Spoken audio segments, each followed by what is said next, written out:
mety toetrin'andro eny an-dranomasina ny alakamisy 5 desambra 2024 amin'ny anora maraina hatramin'ny zoma 9 desambra 2024 amin'ny anora maraina. Entana ny mpampiasa ranomasina mba ho manana trany na tsy misy azy ny filazana fampitandremana. Ho an'ny morontsiraka Atsinanana tazona bobaomby hatrany amin'ny tanjona Angotsy, anorana mahalana ny manakaiky any Antalaha.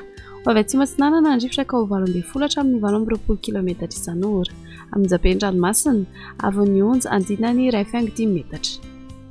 Tanjona Angotsy hatrany Mahanoro, anorana mahalana. Ho avy Atsinanana andrifotra ka ho 9 hatramin'ny 12 kilometatra isan'ora. Adiny mpanonjana Jabendranomasina avon'ny onja andinany 1 metatra. Mahanoratra ny Taolaniaro, anorana tandrifin-drahona amin'ny Sitokotoko.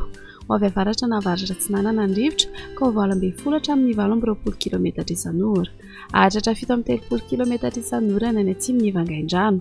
Adiny mpanonjana Jabendranomasina avon'ny onja 1 hatramin'ny 1.5 metatra.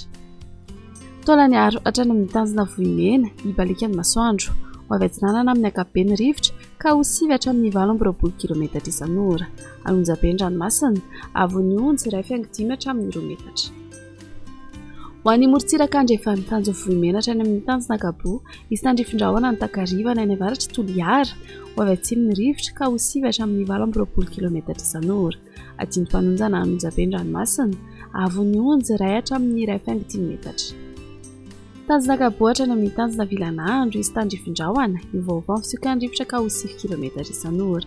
Adiny mpanonjana Ranomasina avon'ny onja ho latsaky ny 1 metatra.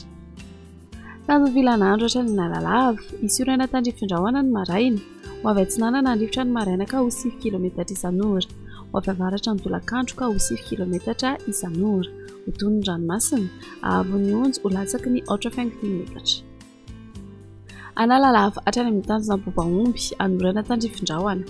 Iovaova fisiaka andrivotra ka ho 9 hatramin'ny 12 kilometatra isan'ora. Ho toy ny Ranomasina avon'ny onja ho latsaky ny 8.5 metatra.